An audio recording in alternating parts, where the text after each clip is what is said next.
Bom, voltei. O Dagoberto vai pedir a entrada e eu incluo ele novamente.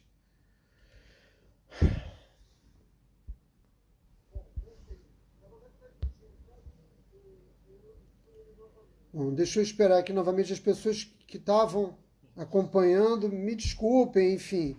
São problemas técnicos, quer dizer, eu não tenho domínio pleno da ferramenta, ainda não tenho domínio pleno da ferramenta e é a primeira vez que eu faço live compartilhada com outra pessoa. A Roberta vai fazer o pedido.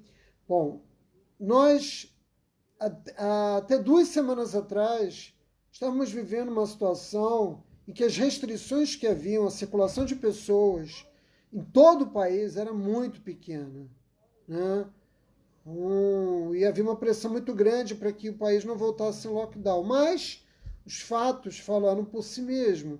Israel chegou a um nível de mais 60 mortes diárias e mais de 9.000 contaminações por dia, e o governo tomou, depois de muita vacilação, a decisão pelo lockdown. E Israel teve muita sorte de termos agora Sukkot, né?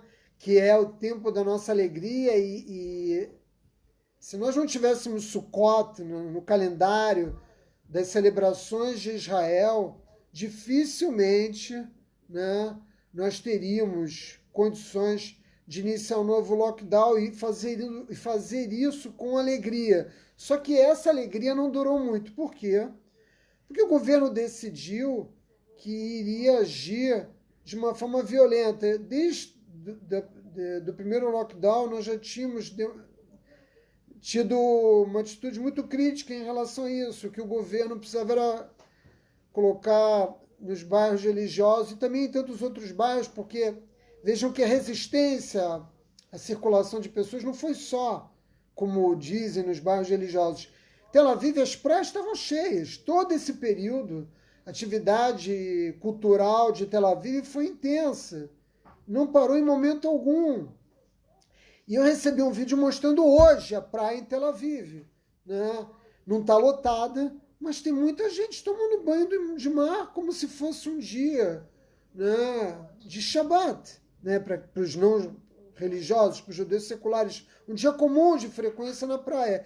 Enquanto nós estamos enfrentando uma repressão muito intensa nos bairros religiosos, ao ponto os policiais quererem entrar nas Sukkot para ver se quem estava ali era a verdadeira família, o núcleo familiar principal, ou se haviam convidados. Quer dizer, nós somos proibidos de praticar o judaísmo. Sim, né? A base da celebração de Sukkot é você ter convidados na Sukkah. Mas vejam, mesmo assim, né, mesmo sabendo das restrições, a população religiosa saiu de casa e foi para as ruas, porque o mandamento é justamente você sair de casa e viver durante 7 dias na Sukkah. E o que aconteceu?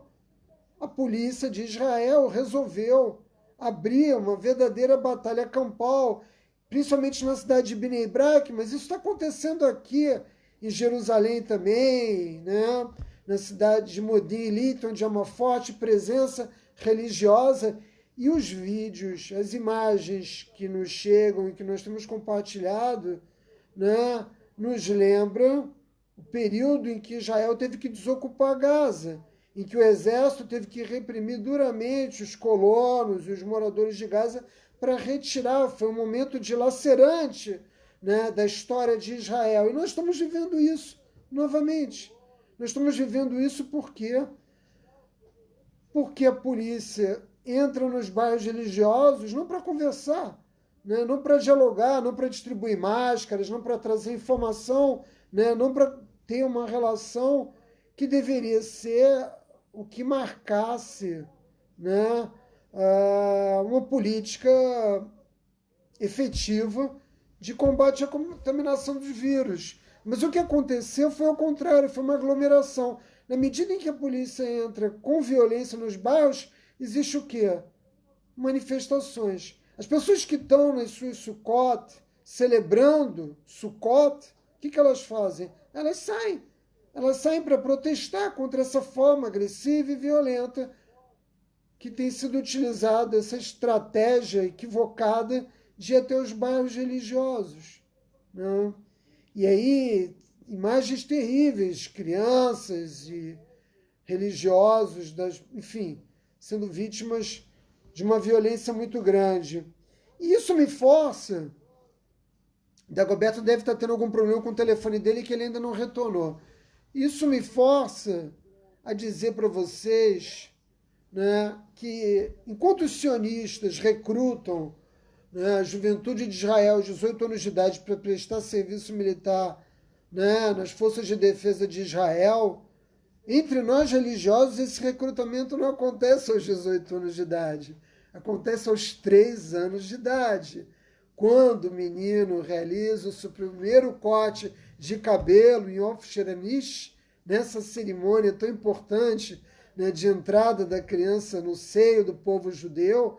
Quando a criança, o menino, recebe o seu primeiro corte de cabelo, imediatamente ele começa a receber instrução religiosa. Ele começa a aprender a Torá. Na verdade, ele já está aprendendo através da vivência na sua família. Mas a partir dos 3 anos de idade, a obrigação do pai, né, e obviamente da mãe também, é de oferecer a essa criança instrução. O povo judeu é um povo santo.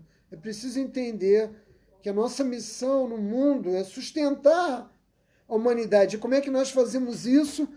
Né? Nós fazemos isso através do estudo de Torá. Essa é a missão de todo judeu. Mesmo aqueles que não se alinham com o judaísmo religioso têm a obrigação de estudar diariamente a Torá. E aqui em Jerusalém, no coração do Estado de Israel, né, nós enfrentamos, eu digo isso porque isso está acontecendo, esse tipo de ação violenta está acontecendo aqui também em Jerusalém, no coração do Estado do povo judeu, que é Jerusalém, né, nós estamos sendo impedidos de praticar os mandamentos da Torá. E isso é completamente inaceitável. É preciso dizer que a ortodoxia judaica assume a responsabilidade guardiã da nossa fé. Nós somos e sempre seremos como os Hashmonaim, que nós lembramos sempre na celebração de Hanukkah, né? Os Hashmonaim, que assumiram a responsabilidade de lutar contra a dominação assíria grega, né, para defender os valores da Torá. Nós travamos uma luta constante contra a secularização da vida judaica. E como é que nós travamos essa batalha? Com rezas e com estudo de Torá, para evitar que o nosso povo todo se condene, para que nós não percamos a graça de Hashem. É muito triste ver um policial agredindo um judeu religioso e saber que esse judeu não vai reagir, porque é proibido a um judeu cometer um ato de violência contra outro judeu. Em qualquer outra situação no mundo, quando 10, 30 ou 50 policiais entram numa comunidade de milhares de pessoas, o que acontece? Esses policiais seriam violentamente retirados, expulsos, mas eles usam o fato de saberem que a reação Haredi nunca é uma reação violenta, não sendo uma situação extrema. Eles usam isso, né, como uma forma de interferir no cumprimento dos mandamentos da Torá. Tudo que as famílias religiosas desejam nesse momento é viver a alegria dessa comunhão com Hashem. E é isso que nós deveríamos estar concentrados em Sukkot. Como eu dizia, o povo judeu é um povo santo. E qual é o perigo real para nós, quando eu digo para vocês que nós nos assumimos como os guardiões da fé judaica? Nós alertamos as pessoas que o risco é justamente da assimilação, da perda das nossas tradições, da perda da nossa fé, da perda da nossa crença. E nós não vamos abrir mão de viver intensamente esses valores. Nosso lugar como povo eleito por Hashem, como seu primogênito, né? Nessa condição nós nos obrigamos a seguir com os nossos rituais da Torá. Não há como. né, ser judeu no Estado de Israel, ou pelo menos me parece que é uma aberração acreditar em alguma coisa diferente disso, que se possa viver como judeu no Estado de Israel sem praticar as mitzvot, sem viver como judeu. E para devolver ao povo judeu essa graça de Hashem, que nós em parte perdemos, é preciso que um número cada vez maior de pessoas se comprometa no seu processo de teshuvá, de estudo de Torá, né, de uma vida de orações, de uma vida santificada. Mas é importante, a gente sempre volta a lembrar as pessoas para dizer, o judeu ele vive a vida dele com trabalho, a vida familiar. O judeu não vai mais do que 2, 3 lugares. A vida dele se resume a 2, 3 lugares. É o seu local de trabalho, é o seu local de estudo e a sua casa. Essa forma de viver é a forma que a Torá, né, que corresponde aos valores da Torá. Nós somos, eu falo isso sem nenhum constrangimento, nós somos, comunidade ortodoxa, nós somos a última linha de defesa contra a secularização da vida judaica. Se nós não tivéssemos plantado os nossos pés aqui em Jerusalém, talvez o judaísmo estivesse às vias de sua extinção. Se os judeus não tivessem, depois da Segunda Guerra Mundial nos Estados Unidos e em outros países, reconstruído as suas yeshivot, assumido a responsabilidade pelo estudo de Torá e pela transmissão da sabedoria da Torá, nós já teríamos passado por um processo de secularização. Mark Twain diz que o povo judeu é imortal, mas a nossa imortalidade é uma imortalidade condicionada ao cumprimento das leis divinas. Quando o nosso povo se afasta da Torá, ele é vítima de holocaustos. Nós fomos massacrados pelos romanos. O que aconteceu na história do nazismo é apenas um dos eventos que marcam a história do povo judeu. Né? Para nós que vivemos aqui no século XXI, é o fato mais relevante, mas se nós quisermos pensar em termos de perspectiva histórica, o povo judeu já foi vítima de extermínio, vem sendo há mais de 2000 anos, desde a destruição do templo, mas mesmo antes disso nós enfrentamos, né, a destruição do primeiro templo, a invasão de Nabucodonosor, né, o exílio de 70 anos na Pérsia. E nós estamos aqui para defender esses valores. Então, é muito triste ver, né, que o aparelho policial do Estado de Israel que existe, né, para nos defender contra o terrorismo, porque essa é a principal atividade dos órgãos de segurança de Israel, nos proteger contra o terrorismo, defender a vida de cada judeu, e para isso nós rezamos, todos os dias nós rezamos, né, pela proteção das forças de defesa de Israel. Judeus ortodoxos, principalmente os Hassidim, visitam as bases levando alegria, levando alimentos, levando dinheiro, levando roupa. Nós rezamos pelos agentes de segurança. Nós vivemos uma vida dedicada a servir a Hashem e defender o nosso povo.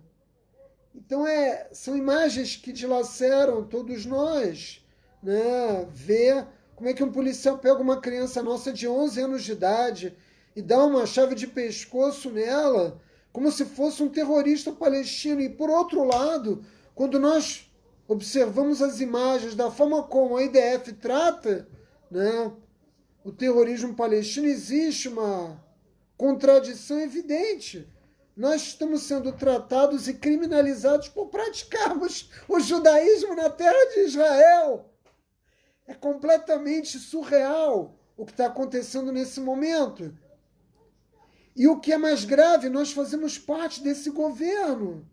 Tanto nós, judeus askenazes, através do Gimel e do Partido Unidos pela Torá, como judeus sefaraditas, né, através do Shas, nós estamos na coalizão governamental, nós fazemos parte, nós somos o que dá sustentabilidade a Netanyahu no governo. E as nossas comunidades estão sendo vítimas de uma violência moderada, de uma violência que eu não tenho notícia na história de Israel.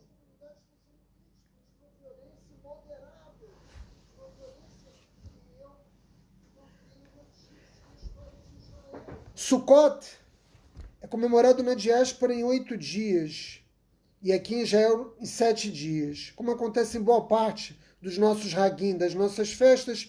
Na diáspora em geral a celebração tem sempre um dia a mais, né? O 7º dia de Sukkot, né, é Rosh Hashanah Rabbah, que é, traduzindo, grande Rosh Hashanah, que é considerado o último dia do julgamento divino, no qual o destino do novo ano está sendo selado, está sendo determinado.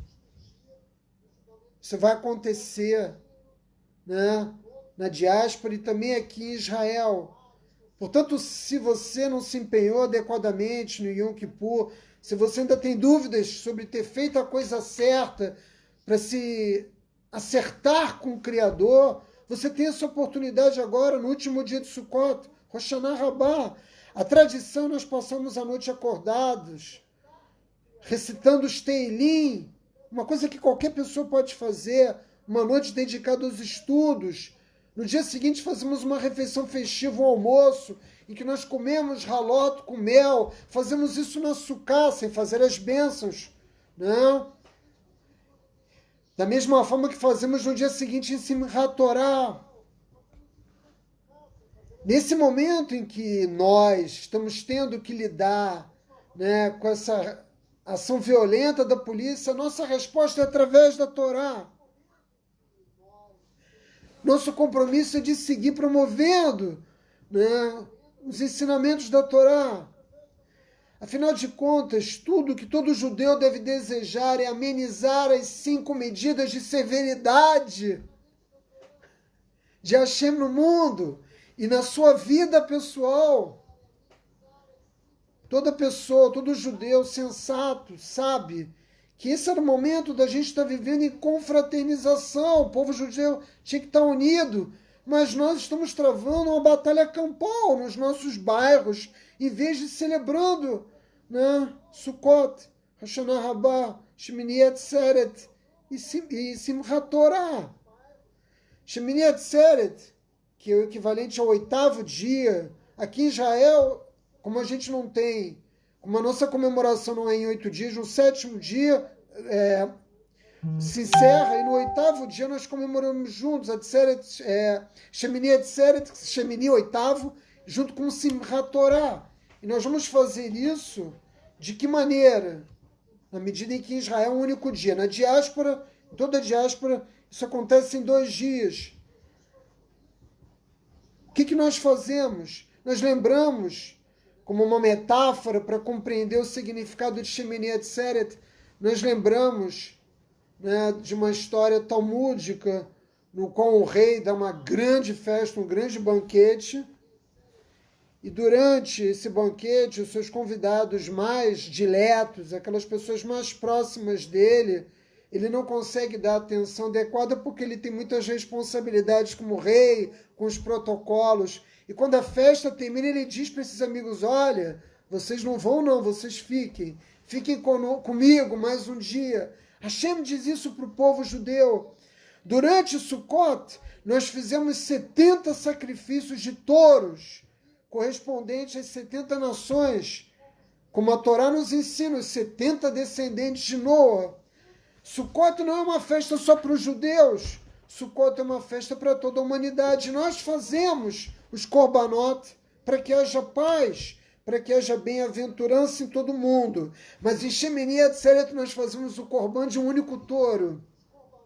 É claro que como nós estamos sem o Beit HaMikdash, nós não podemos fazer, nós não temos o trabalho, o serviço no templo. Mas isso não nos impede de reunirmos na Sukkah um 8º dia, de comermos a nossa halá com mel, de celebrarmos, né, esse dia especial. Shemini Atzeret é um dia especial, né, no qual Hashem chama, que ele que é o rei dos reis, ele chama o nosso povo para um relacionamento muito íntimo. E ele nos diz, fique mais um dia comigo, né? Fique mais um dia comigo, porque é muito difícil. Hashem diz, é muito difícil me separar de vocês. A história do povo judeu mostra esse amor do Criador por nós.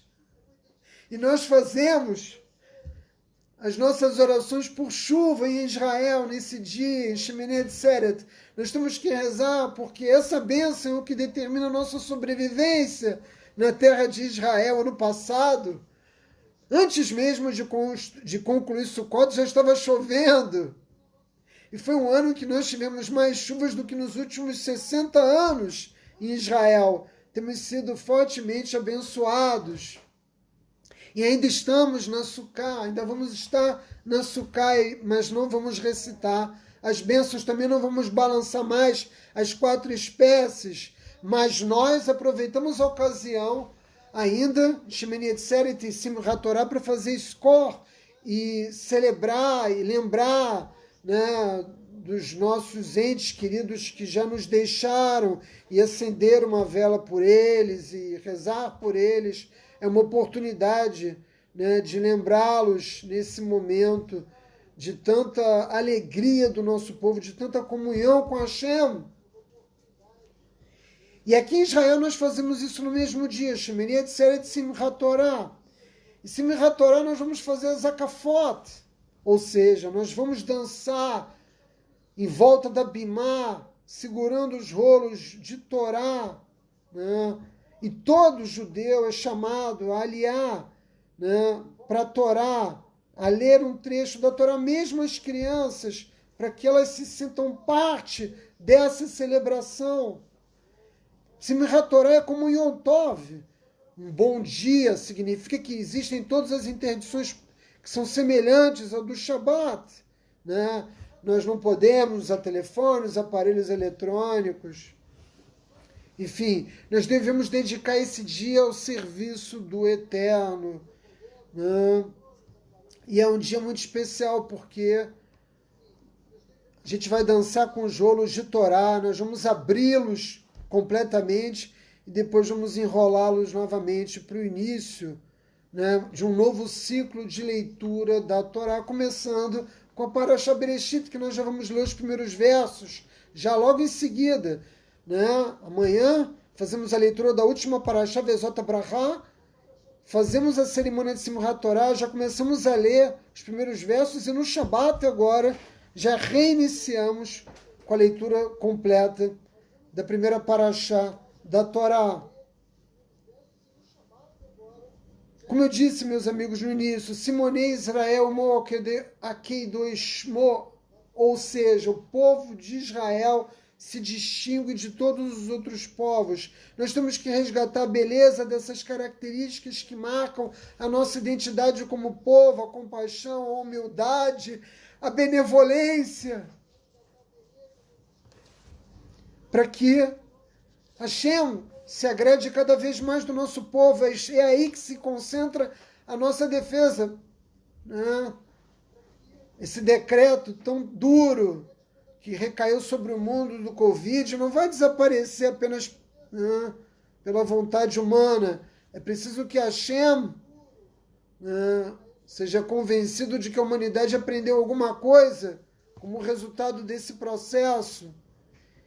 E nós, né, judeus, temos responsabilidade maior do que qualquer uma das outras 70 nações do mundo, porque a nossa força está na boca, na nossa oração. É através da oração, através do estudo de Torá que sustenta a existência do mundo. É dessa forma que nós vamos adoçar os decretos de Hashem para nós, aqui em Israel, e para toda a humanidade. Então nós temos que assumir essa responsabilidade. Dagoberto não voltou. Ele deve ter tido um problema lá com o telefone dele. Eu não sei dizer a vocês o que aconteceu. E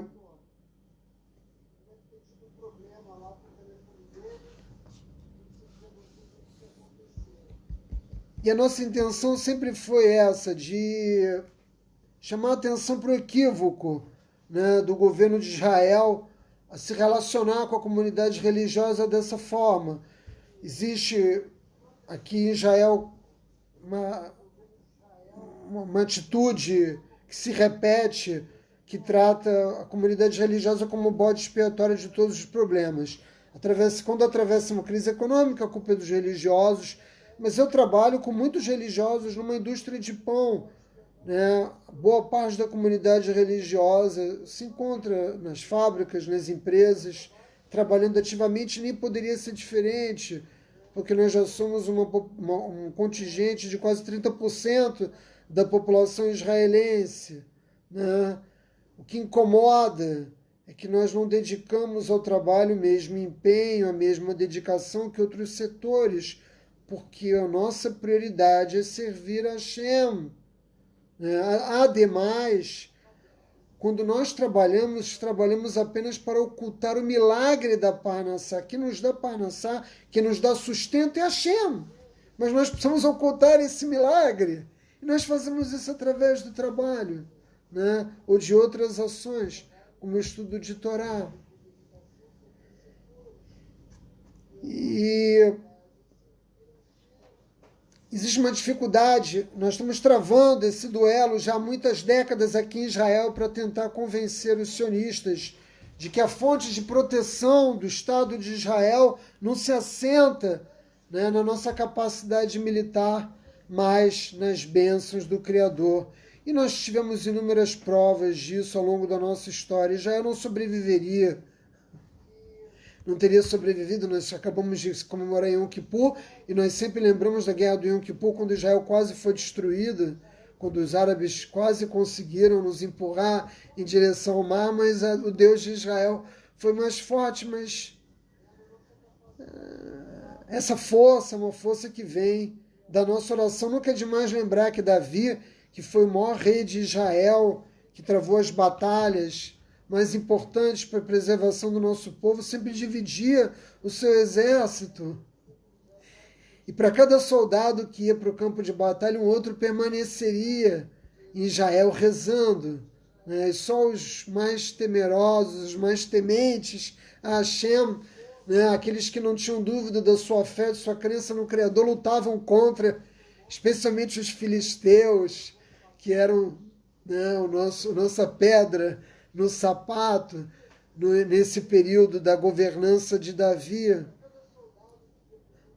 desde a sua praticamente infância. E nós temos tentado convencer, temos tentado fazer um esforço, e Israel vive uma primavera também, uma primavera, né, no qual as flores são as nossas escolas religiosas. Nunca na história de mais de 3.500 anos do povo judeu nós tivemos tantas pessoas estudando a Torá, e dessa vez não apenas em Israel, mas no mundo todo, como temos agora. Nunca tantas pessoas estudaram o Talmud, nunca tivemos tantas obras publicadas sobre Torá, e nunca tivemos tantos estudantes sentados nas escolas estudando Torá. Isso é motivo de grande alegria, mas parece que o que nos agrada, o que nos alegra, não traz tanta alegria para outros setores do nosso povo. A resposta da comunidade religiosa é sempre a mesma. São orações. Nós pedimos a Hashem para que o resto do nosso povo compreenda o caminho que nos leva de volta, né? A reconstrução do templo, caminho para a revelação messiânica. Portanto, meus amigos, eu quero exortar vocês, né, a fazer o mesmo, né? Para aqueles que estão na diáspora, seguir com a celebração de Sukkot, dedicar horas da noite para fazer a leitura, a recitação dos Teilim, para fim de adoçar os decretos na sua própria vida. Façam isso é importante. Nosso esforço, né, como eu disse, é um esforço para amenizar as medidas de severidade de Hashem no mundo, e nesse momento a gente percebe como essas medidas de severidade estão intensas. A gente está entrando no ano novo, 5.781, com a Covid, né?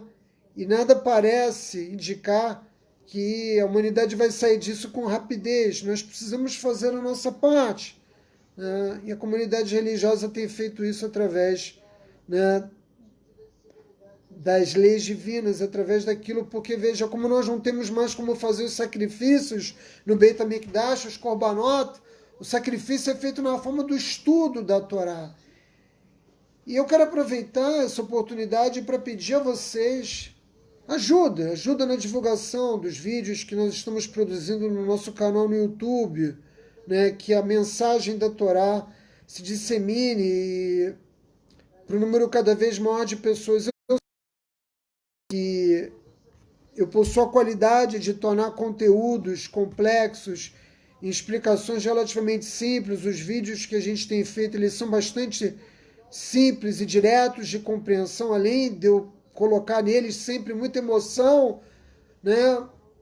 Que é fundamental, porque nós estamos falando da nossa crença no Criador, a gente não está falando, né, do funcionamento de uma empresa, nós não estamos vendendo um produto, não é um comércio, a gente está falando daquilo que de mais valor pode ter um ser humano, que é a sua emuná, que é a sua fé. Cada vídeo que a gente produz, cada texto que nós publicamos no Pérolas tem sempre esse mesmo objetivo, fazer com que aquela pessoa que leia o texto, né, ou seja, aonde ele chega, que ela seja sensibilizada para a realidade, de que existe um mundo que ela não consegue ver, que ela não consegue perceber, né? Que a relação dela com Deus precisa ser restabelecida. Então, existe um mérito muito grande de todo aquele que consegue aproximar uma pessoa de Hashem. Tudo que eu faço visando reaproximar judeus, assim como eu tive a oportunidade de ser reaproximado também, reaproximar judeus da Torá. E se você não é judeu, você pode ajudar a trazer outras pessoas para uma fé monoteísta, né? Para a crença num Deus único. E isso também traz grandes bênçãos à humanidade. É preciso que nós tenhamos um mundo cada vez menos idólatra e cada vez mais monoteísta.